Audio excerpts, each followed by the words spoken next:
ఎలా ఉన్నారు? నేను Upendra. Welcome to my YouTube channel నా యాత్ర. ఈరోజు మనం విశాఖపట్నం కాంప్లెక్స్ దగ్గర అయితే ఉన్నాము. ఈరోజు మనం చాలా పురాతన టెంపుల్ అయితే చూడడానికి వెళ్ళబోతున్నాం. మనం అది జగదంబ దగ్గర ఉంది. సో ఇక్కడ నుంచి ఎలాగ వెళ్ళాలి ఏంటి నేను చూపించబోతున్నాను. బస్సు కూడా ఉంది, ఆటో కూడా దొరుకుతాయి. ఇక్కడ నుంచి ఎలాగ వెళ్ళాలి 2 కిలోమీటర్స్ ఉంటుంది. 10 రూపాయలు 20 రూపాయలు తీసుకుంటారు కాంప్లెక్స్ జగదంబ దగ్గరికి వెళ్ళడానికి. పదండి.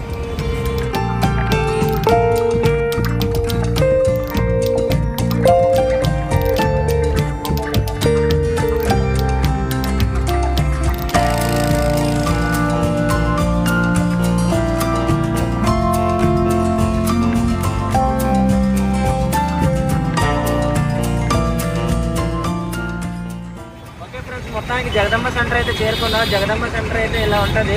చూస్తున్నారు కదా, క్లాక్ టవర్ పక్కన కట్టారు. ఇది మన గుడికి కూడా దగ్గరలో ఉన్నా, నడిచి వెళ్ళిపోదాం ఫ్రెండ్స్. దగ్గరలోనే ఉంది.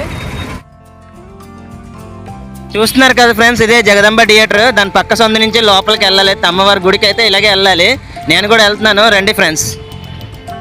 ఓకే ఫ్రెండ్స్, మొత్తానికైతే అమ్మవారి గుడి దగ్గరికి అయితే చేరుకున్నాం మనం. ఇదే అమ్మవారి గుడి మాట. ఓకే ఫ్రెండ్స్, చూస్తున్నారు కదా ఫ్రెండ్స్, మనం ఇప్పుడైతే శ్రీ ఎల్లమ్మ తల్లి టెంపుల్ దగ్గర అయితే ఉన్నాము. ఇది 1960లోనే గుడి కట్టారు. 200 సంవత్సరాల చరిత్ర ఉన్న టెంపుల్ మాట ఇది.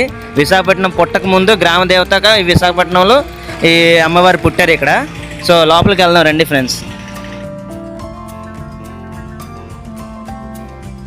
చూస్తున్నారు కదా ఫ్రెండ్స్, పక్కనే కొబ్బరికాయలు గట్ట అమ్ముతున్నారు. మరి కొబ్బరికాయలు మనం కూడా ఒక సెట్ తీసుకుని వెళ్ళి లోపలికి వెళ్ళి పూజ చేయించుకుందాం. ఎంత చూసారు కదా ఫ్రెండ్స్, సెట్ అయితే 40 రూపాయలు. కొబ్బరికాయ 2 అంటిపళ్ళు కొన్ని పూలు కూడా ఇచ్చారు.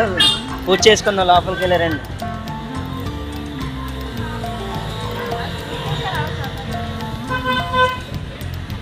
ఈ తల్లికి ముఖ్యమైన పూజలు సంవత్సరంకి ఒకసారి చేస్తారు. అది ఎలా చేస్తారు, ఎప్పుడప్పుడు వస్తుంది, ఒకసారి ఇక్కడ పెద్దవాళ్ళు ఉన్నారు, ఒకసారి మాట్లాడదాం, అమ్మతో మాట్లాడదాం.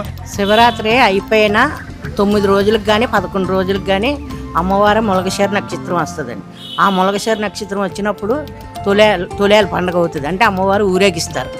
ఊరేగించి ఆ నైట్ ఆ గుడి తెచ్చి గుళ్ళో పెడతారు. మరుసటి రోజునే జాతర అవుతుందండి. ఓకే, చూసారు కదా ఫ్రెండ్స్, మన పెద్దలతో మాట్లాడాము. మరి లోపలికి వెళ్ళి అమ్మవారి దర్శనం అయితే తీసుకుందాం, రండి ఫ్రెండ్స్, లోపలికి వెళ్దాం.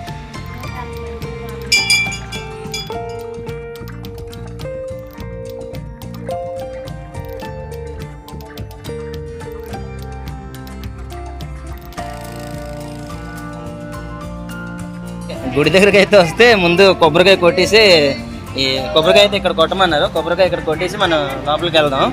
ఓకేనా?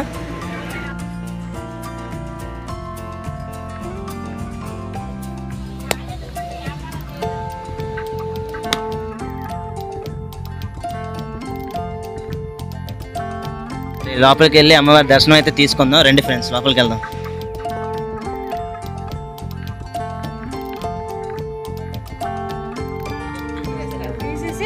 రంగులకి పంపిస్తారు అమ్మవారికి. అంటే డెకరేషన్ చేయడానికి తీసుకొని వెళ్ళిపోతారు.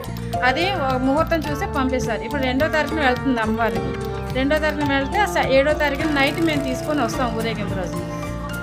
తెల్లవారుజామున అప్పుడు ఆ విగ్రహాన్ని అక్కడ పెట్టి మళ్ళీ జాతర అయిపోయిన మరుసటి రోజు తెల్లవారుజామున మళ్ళీ యథాస్థానానికి ప్రతిష్ఠిస్తారు తీసుకొచ్చి. సరే, చూసారు కదా ఫ్రెండ్స్, మరి మాట్లాడారు, మరి తల్లి గురించి అయితే చెప్పారు. మరి ఇక్కడ పోతురాజు గారి గురించి కూడా చెప్పారు.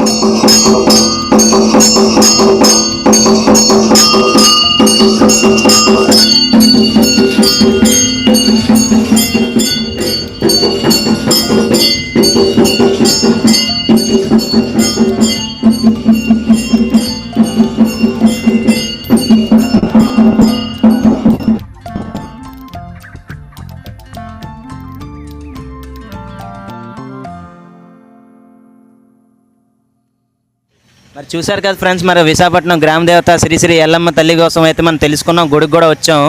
మరి గుడి ఎలా ఉంటుంది ఏంటి మీకు అంతా చూపించాం. ఈ వీడియో మీకు ఎంతో కొంత నచ్చే ఉంటుంది. సో వీడియోకి లాస్ట్ వరకు చూసినందుకు అందరికీ ధన్యవాదాలు.